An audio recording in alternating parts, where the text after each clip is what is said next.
So please give a warm welcome to Mr. John Kovencz.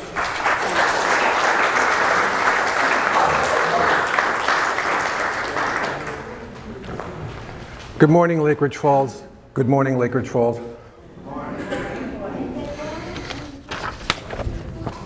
I have some closing remarks that I'd like to share with you, and a lot of it has to do with that part of Vietnam, the part when we all came home. So let me share what I've written today. While Veterans Day is most certainly a time for saluting and shining a light on the service and the selflessness and the bravery of all the men and women who worn the uniform to protect and defend this country, I'm here today to give you a little bit of history and tell you that there is also a side to Veterans Day that most Americans don't get to hear, or perhaps still don't want to hear. It's the personal side from a Vietnam veteran. We have all heard, I'm sure, the Veterans Day speeches dripping with praise from mostly politicians who have never served a day in the military. Speeches praising all veterans from all the endless wars this country has fought in. My earlier opening remarks reflect that praise. But I'm not running for political office, nor do I intend to.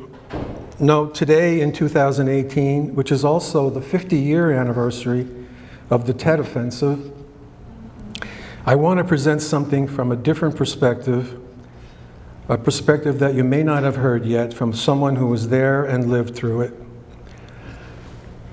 The good news for you folks today is I'm not trying to sell you a book or get you to sign up for a newsletter. I just want to relate my own personal experience and perhaps give you some insight of what transpired for me personally as a combat veteran, and give you my view of what happened in this country during a very tumultuous time. So let's buckle up. This is actually my first time that I've been able to speak about my military experience in front of a civilian audience. I spoke briefly about it when I introduced Mr. Jules Harper here in our clubhouse last Veterans Day, but in all honesty, I've not been able to tell my story or express my pride for my service to this country for the good part of the last 48 years. But today, I'm coming out of the closet, so to speak. And surprise, surprise, I actually have an audience for my coming out party. Please remember that this is my own take on events as I remember them and experiences that I had during that period in my life. I'm sure other veterans might have a different take, but most of the veterans of my generation that I have had contact with, their opinions and stories are quite similar to mine. There was a time in our not-so-distant history, a crazy time to be sure, when being a veteran was not something you wanted to put on your resume. It was not considered to be in good taste, especially being labeled a Vietnam veteran. So I eventually stopped checking that box on job applications, and I replaced it with a check mark next to the box labeled none. And so it began. I was hiding my military service from everyone, as a lot of veterans did back then. It was necessary if you still wanted to be treated as a productive, functioning member of society. Indicating a veteran's status was the kiss of death if you were looking for work during those years. No one wanted to hire us except for the U.S. Postal Service, which was mandated to do so, and where I ended up for 8 long years before leaving. Honestly, that was the worst job I ever had. As we all know by now, Vietnam veterans did not have an adoring fan base when they arrived home. They certainly did not get a thank you for your service from anyone during those turbulent years. If you had asked me to come up and give a presentation on any previous Veterans Day during those earlier years, I would have told you to seek out a World War II veteran, someone who might paint you a rosier picture. But even they know there is nothing rosy about sending our youth off to war, especially one that seemed so tainted right from the start. Having attended many outreach sessions with Vietnam veterans, reading about the war and its aftermath, I came to the realization that I, along with many of my other Vietnam brothers, never truly had closure from that experience. It became buried, along with many other painful memories that stemmed from that war. No one wanted to talk about it, and no one asked. As a result, the Vietnam veteran became the quiet American. The Vietnam War became the war that dared not speak its name. It seemed that only Hollywood, the media, and certain politicians who were looking for cover were allowed to paint a picture of the Vietnam veteran for the rest of America to build a mental framework around. Americans actually know very little about us, except for what they may have gleaned from various media sources. They rarely hear stories straight from the Vietnam veteran's mouth. Well, I guess today is your lucky day, Lake Ridge Falls. You won't be able to say that anymore. On this Veterans Day, as I reflect back on the 50-year anniversary of the Tet Offensive and all the other events that took place here that year, both in Vietnam and here in the US, I still come away with the one thing that has bothered me the most. I came home to a very divided country, with one side, one voice being continually discounted, ignored, and suppressed, both in our communities and in the media. It is crucial now, as it was then, and to all future veterans coming home, that we listen to the voices of all those who have borne the battle. Listening is the least we can do. And yes, while it is also important to pay close attention to those who continually like to rattle the sabers, who have the media's 24/7 focus and the resources to continue the drumbeat, it is also important to listen to those who actually picked up those sabers and made themselves and their country proud. Bringing back a few words that I mentioned here last year from Vietnamese Buddhist monk named Thich Nhat Hanh, he wrote, "In order for healing to take place in this world, veterans need to be able to talk about their experiences so that people can truly understand the nature of war." He wrote that veterans deserve to be listened to, heard, and understood, and veterans represent a powerful force for healing, for not only themselves, but for their country. I have had the good fortune of talking to many Vietnam veterans and counselors over the years as I sought out my own healing and to make sense of it all. I have always questioned the reasons for American disdain towards its own and how that became possible. It became clear by 1968 that this country's relationship with the Vietnam War and its soldiers had turned sour and became abusive, as evidenced by the Democratic National Convention in Chicago. Yes, the whole world was watching, particularly its military members. The thrill was gone, and the love relationship between soldier and country diminished as America turned its back on her soldiers and embarked on writing one huge Dear John letter to her troops. Hearts were broken, and the sadness turned to anger. And for those of us that were sent to fight in that war, that anger became palpable. Many Vietnam veterans that I have come in contact with have told me that the treatment that they received from our citizens upon coming home only delayed their own readjustment back into society. The ugly incident that occurred and was directed at me at the San Francisco airport has stayed with me to this day. For many of my Vietnam brothers that had similar incidents, it only inflamed their post-traumatic distress injuries. I stand here before you today and say that I place myself in that column.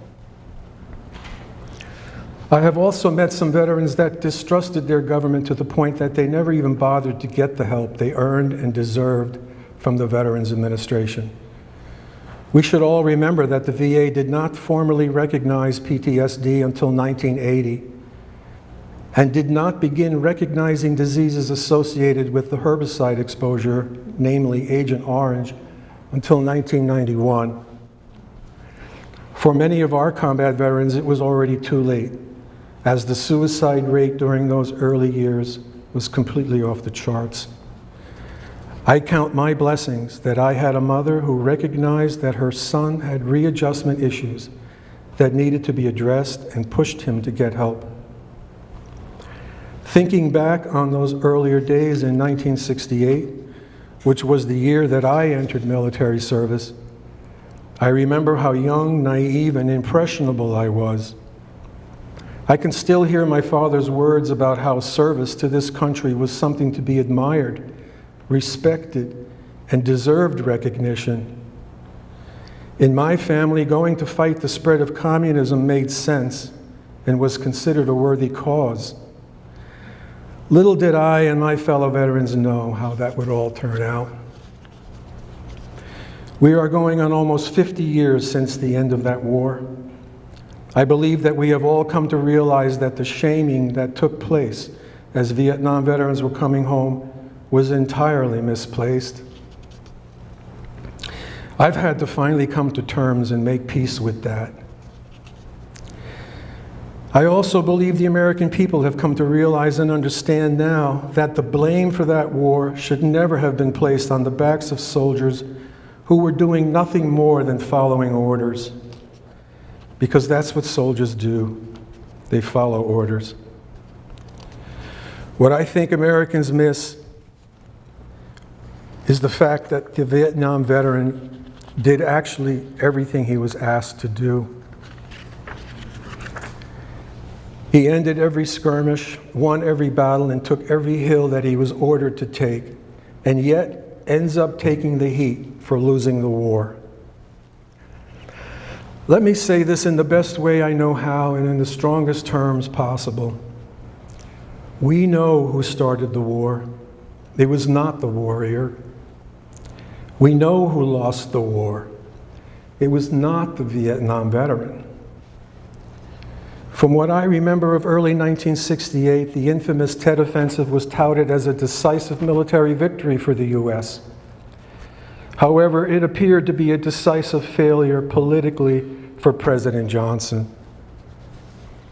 The fever of militarism being pushed at the time only hindered and kept the country from living up to its highest ideals. The increased military spending had torn a gaping hole in President Johnson's domestic programs, his great society.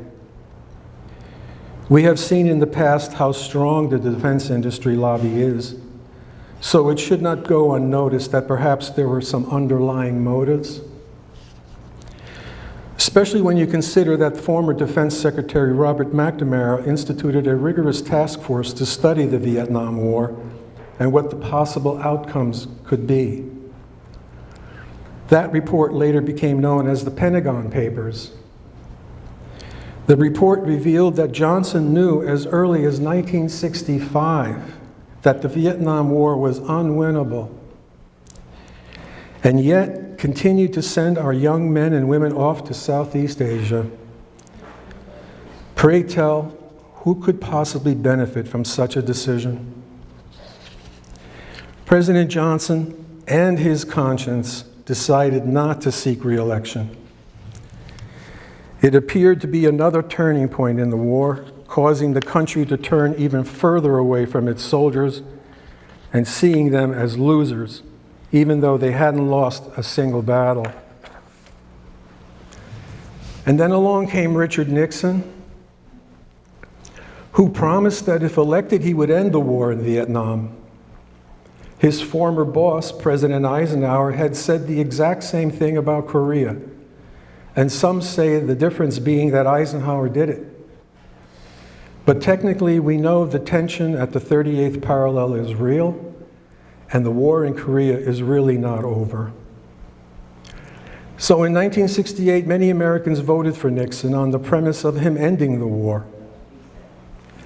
In 1969, he sent me to Vietnam and continued to send countless other young Americans until him and Kissinger, with their secret sauce for ending the war in Vietnam, and Nixon's Peace with Honor slogan, and his empty promises ended any credibility that he had left.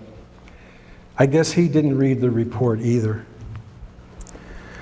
You could say that the war was a bipartisan loss for both political parties, but since we Americans are only winners, someone had to take the hit. We should all be accustomed by now that the buck never really stops at the top. The blame always seems to point to the bottom. And from what we remember about the American experience with Vietnam and its returning veterans, I rest my case. Sometime during the late 60s, the word protest became a blip on my radar, and the word entered into my vocabulary. I wasn't quite sure at the time if people were protesting the war or protesting the draft. I'm sure for some it was both.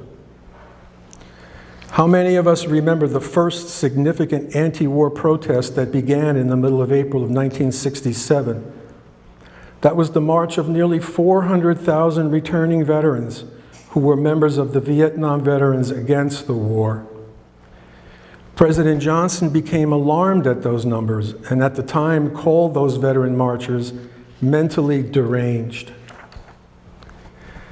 In hindsight, we should all know by now that there was nothing more deranged than sending our young men and women off to that war.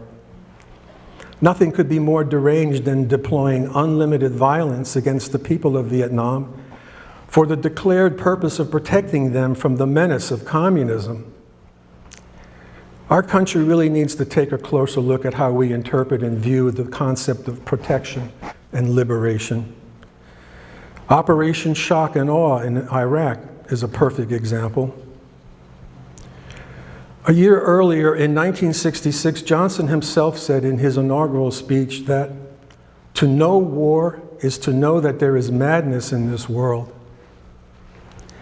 A year later, after witnessing the Veterans Protest March, it should have been quite obvious to him that it was exactly that kind of madness that produces mentally deranged veterans.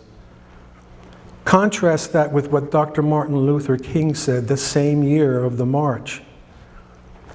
He who accepts the evil of war without protesting against it is really cooperating with it. But no one was listening to our returning veterans. The madness that came through loud and clear was from Americans chanting at our veterans as they were marching. America, love it or leave it. That bumper sticker seemed to drum everything else out for many Americans, and the message from our returning soldiers certainly did not resonate with our government officials.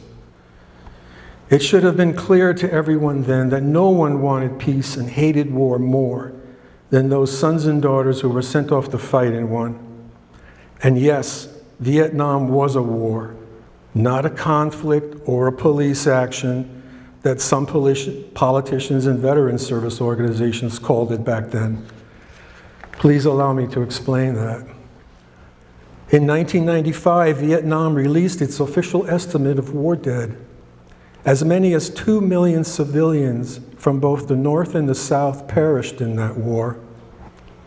Out of that number, 1.1 million of them were North Vietnamese and Viet Cong fighters. Our U.S. military has estimated that between 200 to 250,000 South Vietnamese soldiers died in that war. In 1982, the Vietnam Veterans Memorial, the Wall, was dedicated in Washington, inscribed with the names of 57,939 members of our armed forces who had died or were missing in action. Over the following years, more names were added so that as of this spring, May 2018, There are now 58,320 names, including that of 8 women. With those numbers, both civilian and military, I do not consider that to be either a conflict or a police action. America has been at war now for more than 17 years. My son Dylan joined the Army in 2007 to do his part for his country, and now has his own story to tell. One of his questions to me after returning from Afghanistan was, "Where are the protesters now?" Was all that drama back in the 60s really just about the draft? We have seen how our politicians have sidestepped that unpopular drafting of our young men and women by initiating multiple deployments for those 1% of our countrymen that protect the remaining 99% of us. Never mind that the suicide rate has again increased among that population. The VA reports that as many as 20 veterans and some active duty soldiers commit suicide every single day. But that information does not make for interesting news or front page coverage. We seem to be very content with the partnership of our politicians, defense contractors, and their stockholders. It seems as long as they are happy and are feeding at the taxpayer trough, there should be nothing for the rest of us to worry about or protest over. Defense appropriation and authorization bills never have a problem getting passed in Congress. In August of this year, the Senate passed a $675 billion defense budget bill, the most ever. The projected VA budget for the next fiscal year, 2019, is $198 billion. While this is an increase over the previous year, it was obvious to all involved, especially the veteran service organizations, that it was necessary. In particular, the Vietnam Veterans of America, who lobbied Congress hard for that increase. But curiously, last January and at the very last minute, Congress voted for funds to ensure that VA medical care would continue past January 2nd. 9 members of Congress actually voted against it. Vietnam veterans by nature and experience have become very distrustful of Washington, D.C., and they know that Congress just votes for themselves and the issues that benefit their major donors. Eisenhower warned us about that. That distrust is the very reason that the Vietnam Veterans of America was established in the first place. Not to be a cheerleader or a promoter for every conflict our government decides to enter into, but to ensure that the benefits and the health care would be there for every veteran upon their completion of service. The Vietnam Veterans of America was formed in 1978, and a year later, the Vet Center program was established as part of a 1974 law passed called the Vietnam Veterans Readjustment Counseling Act. These centers were set up in communities, not in VA facilities, as most veterans had negative experiences seeking help for mental health issues. This law also helped to prevent unfair hiring practices and discrimination against the Vietnam veterans. Vet centers had to be reauthorized by Congress every year, and that happened automatically until 1987 when they came under attack by the Reagan administration. In particular, a VA administrator named Mr. Thomas Turnage. Mr. Turnage was appointed by Ronald Reagan and the last person to oversee the VA before it became a cabinet-level agency in 1989. He wanted to relocate the vet centers back into VA facilities, but he was challenged by a Vietnam veteran lawsuit alleging that such a move violated the congressional intent of the original legislation and would cause harm to veterans seeking community-based counseling. Mr. Turnage asked the VVA president at the time as to when will this PTSD thing be over so that we can close these vet centers? After having it explained to him, along with private meetings with other VA officials and Vet Center staff members, no further attempts were made to undermine the Vet Center program. As a VVA member myself, I am proud that my organization stood up and supported the program, while also being critical when they saw deficiencies. It is a proud legacy that we leave for all those that have served and will serve after us. Our motto rings true, that never again will one generation of veterans abandon another. And with our government's current strategy of multiple deployments and the startling statistics regarding suicides among our military members and veterans, the Vietnam Veterans of America's voice in our government, along with the vet centers, are needed more than ever. People should know and be aware that many World War II, Korean, and Vietnam veterans, along with the current Afghan and Iraqi vets and their families, are currently receiving care and services from the vet centers. We should pass this along if you know someone who could benefit from these services.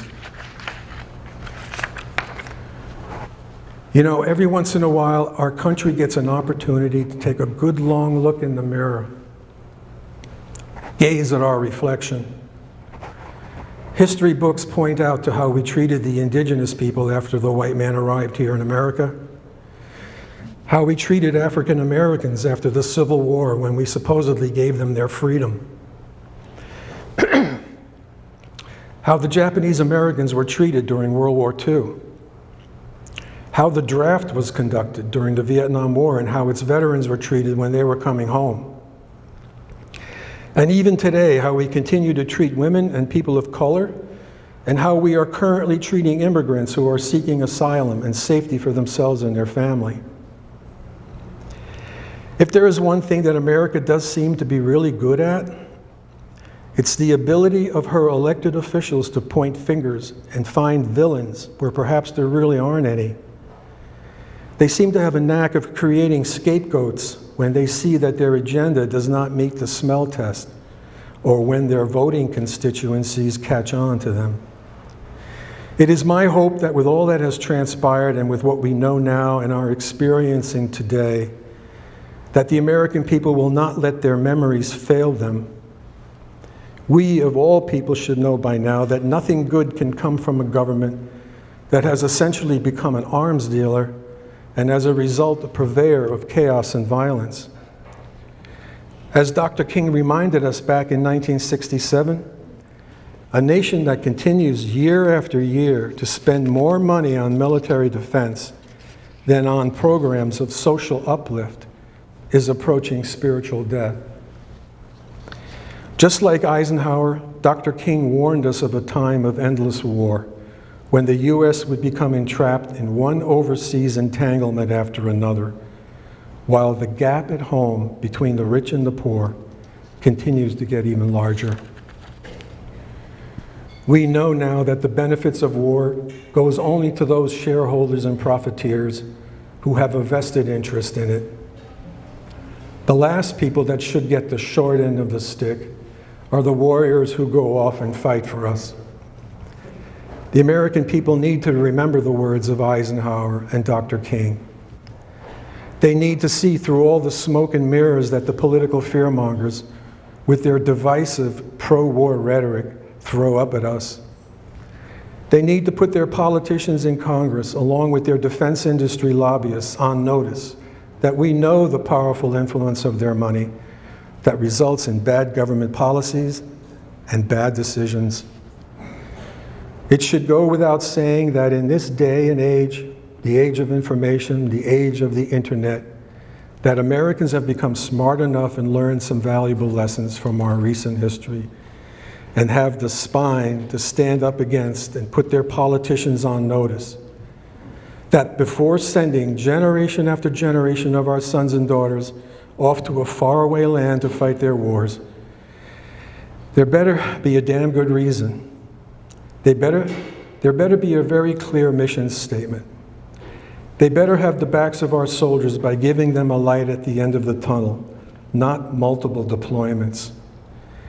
and they better welcome them home with the care and respect that they have all earned on all of our behalf. For me personally, growing up in this country was a blessing, but I say this with a heavy heart. I don't recognize this country that I fought for anymore. But I am trying to remain hopeful for the future. I am trying to be hopeful that the American people will see what the corrupting influence of money in our body politic is doing to our republic.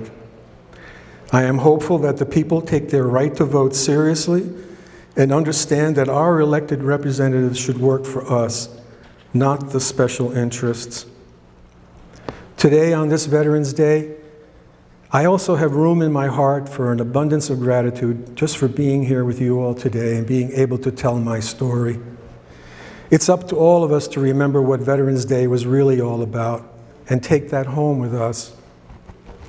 It was not a day dedicated to shore up our defenses or more militarization, but for a cause of world peace and to remember and honor those who took that cause to heart and served their country. So let us remember to never again take for granted the very people that sacrificed for us and deserve our utmost gratitude. Thank you for listening.